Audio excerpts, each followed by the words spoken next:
Le premier produit présenté par Apple en 2025, c'est ce fameux iPhone 16e. Mais il n'y a pas que des iPhones chez la pomme, il y a aussi des Mac, des iPads et plein d'autres trucs encore.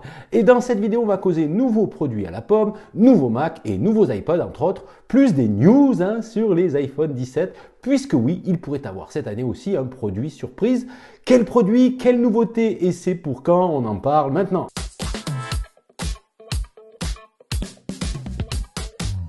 Salut à tous, c'est Giga Content, j'espère que vous allez bien, j'espère que tu vas bien. Si tu es nouveau sur ma chaîne, sois le bienvenu. Le printemps approche les amis, le soleil, les petits oiseaux, les fleurs. Bon allez, presque, on n'y est pas encore. Ok, on s'en fout, les nouveaux produits Apple, c'est plus le sujet qui vous intéresse, je pense. Ça tombe bien, on va en parler. Et en ce début d'année, Apple a décidé de tuer l'iPhone SE pour le remplacer par l'iPhone 16e. E comme essentiel, avec des concessions techniques loin d'un premier prix. Pour en savoir plus, c'est juste ici, dans les notes. Tu as été déçu, j'ai été déçu, on passe à autre chose des amis. Voyons ce que nous prépare la marque à la pomme prochainement, avec des joujoux intéressants, des Mac bien sûr, des iPads aussi, mais pas que. Je vous parlerai quand même des iPhone 17 en fin de vidéo, histoire d'être complet avec de la patate chaude de la dernière minute. Si tu veux louer un joujou Apple, un iPhone, un Apple Watch, un iPad ou un Mac, je te mets le code promo GigaContent dans la description pour un petit coup de pouce. Si toi bien installé, bien hydraté, on va commencer par les Mac et par les MacBook Air en particulier, disponibles désormais en deux tailles d'écran, je vous le rappelle, en 13 pouces ou en 15 pouces de diagonale. Vous les adorez, je sais. Et Apple va donc mettre à jour ses ordi portables ultra fins et ça ne devrait pas tarder d'après le très bien renseigné Mark Gurman, le spécialiste des produits à la pomme, annonce leurs arrivées lors du mois de mars ou du mois d'avril 2025, donc c'est demain ou presque les amis. D'ailleurs, un autre indicateur qui confirme que cette plage de sortie est proche, le stock des MacBook Air actuels. Il y a très peu de stock effectivement dans les Apple Store, ce qui suggère qu'Apple prépare le terrain pour les nouveaux arrivants. Alors dites-moi dans les comme si vous attendez ce nouveau MacBook Air avec impatience ou pas, ça m'intéresse. Et si ça vous intéresse, justement, vous attendez sûrement de connaître les nouveautés attendues sur les joujoux de 2025. Eh bien, ce ne sera pas du design revu récemment. On garde la même finesse, la même légèreté qui fait le succès du plus nomade des MacBooks. La grosse nouveauté, évidemment, ce sera à l'intérieur avec l'arrivée de la puce M4. Made in Apple, les modèles actuels sont équipés de la puce M2 ou M3 pour les versions en 13 pouces et uniquement la puce M3 pour les versions en 15 pouces. Donc on imagine qu'Apple proposera la même déclinaison, sauf surprise, un modèle en 13 pouces avec la puce M3 ou M4 et la version 15 pouces avec la puce M4 seulement. Sauf besoin spécifique d'écouler des stocks équipés de la puce M3, ça c'est une hypothèse. La nouvelle puce M4 qui tourne déjà sur les MacBook Pro et aussi sur l'iPad Pro reste légèrement meilleure que la dernière génération, mais ça vaudra peut-être le coup de voir si des MacBook Air M3 baissent de prix chez les autres marchands qu'Apple, à suivre. Pour le reste, il ne faudra pas s'attendre à une révolution du coup. Le MacBook Air est une machine presque parfaite, il faut le reconnaître. Des améliorations au niveau de l'écran pourraient être les bienvenues. Alors pour les MacBook Pro et autres Mac, la mise à jour se fera plus tard dans l'année. Chaque chose en son temps les amis, j'en parlerai pas tout de suite. On passe à la tablette à la pomme, aux iPads au pluriel, car Apple devrait mettre à jour à la fois l'iPad Air et l'iPad tout court. Ce serait le 11e du nom d'ailleurs. Toujours sur le sujet du design, rien de neuf je pense concernant les iPad Air disponibles en 11 et 13 pouces de diagonale. Apple ne change pas les designs de ses produits tous les ans, vous le savez, c'est plutôt tous les 3 ou 4 ans en général. Les iPads ne dérogeront donc pas à la règle. Pour les iPad Air 2025, un doute reste sur la nouvelle puce qui accompagnera sa sortie. La plus plausible, c'est l'arrivée en fait de la puce M3 pour rester moins puissant que l'iPad Pro en puce M4. C'est logique, même si le tarif des iPad Air, c'est assez élevé quand même. D'autres sources comme Mark Gurman seraient de la partie pour donc réduire l'écart en termes de performance entre les Air et les Pro. Nous verrons bien les amis, moi j'y crois pas, je serais étonné en fait, pas très logique.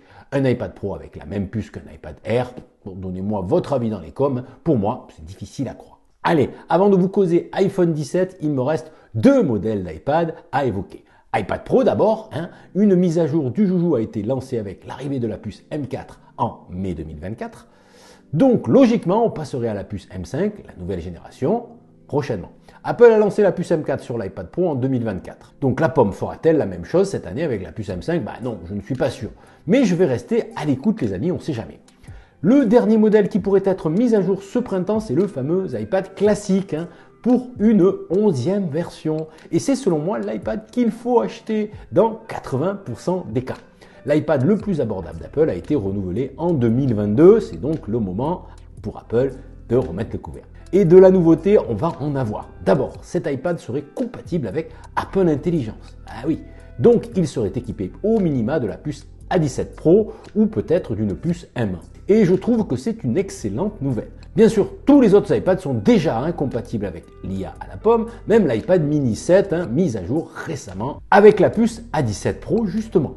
Ce qui confirme le recyclage de cette puce pour les iPad 11. C'est la puce qui fait tourner les iPhone 15 Pro quand même, donc c'est pas de la gnognotte non plus. L'iPad 11 bénéficierait aussi du Wi-Fi 6E, mais aussi du fameux modem C1, le modem 4G/5G Made in Apple lancé sur l'iPhone 16e.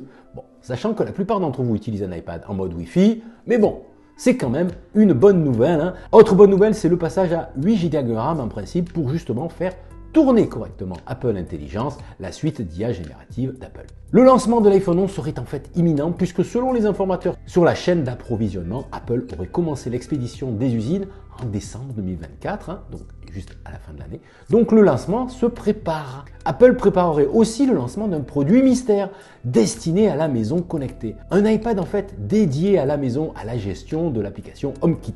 C'est une rumeur qui circule depuis l'année dernière. On verra encore, c'est peut-être un peu trop tôt. Et les iPhone 17 alors, attends. On parle avant des AirTags deuxième génération. Là aussi, la pièce magique devrait être mise à jour cette année pour le premier semestre 2025. Ce qui devrait changer sur ce modèle d'AirTag, ce serait une nouvelle puce UWB, donc la deuxième génération, qui pourrait lui donner 3 avantages. Une précision plus importante, une plus grande portée, donc 3 fois supérieure a priori, et une confidentialité renforcée bien sûr. Vous connaissez le cheval de bataille d'Apple. Allez, avant de vous laisser vaquer, parlons des iPhone 17. Enfin, la sortie, c'est pas pour le printemps bien sûr, mais on peut en parler quand même. Si vous voulez en savoir plus sur toutes les nouveautés du joujou, j'ai fait une vidéo dédiée, elle se trouve juste ici dans les notes, comme d'habitude. Mais j'ai quand même de la rumeur patate chaude. Jeff Wu annonce que les iPhone 17 Pro et 17 Pro Max seront équipés pour la première fois de 12 Go de RAM.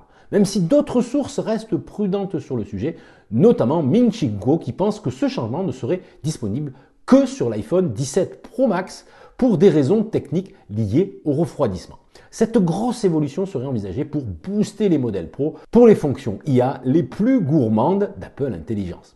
D'ailleurs, à titre d'information, Apple Intelligence devrait arriver en France début avril, c'est pour le printemps. Et il estime que cette évolution provoquerait une hausse de 3,5% de la conso de la RAM dans les smartphones en 2025. Donc voilà pour cette vidéo sur les nouveautés Apple à venir pour le printemps. En attendant, vous retrouvez plein d'autres infos dans mes précédentes vidéos. La playlist apparaît juste ici. Prenez soin de vous, résistez à la nouveauté. À demain ou à plus tard. Salut!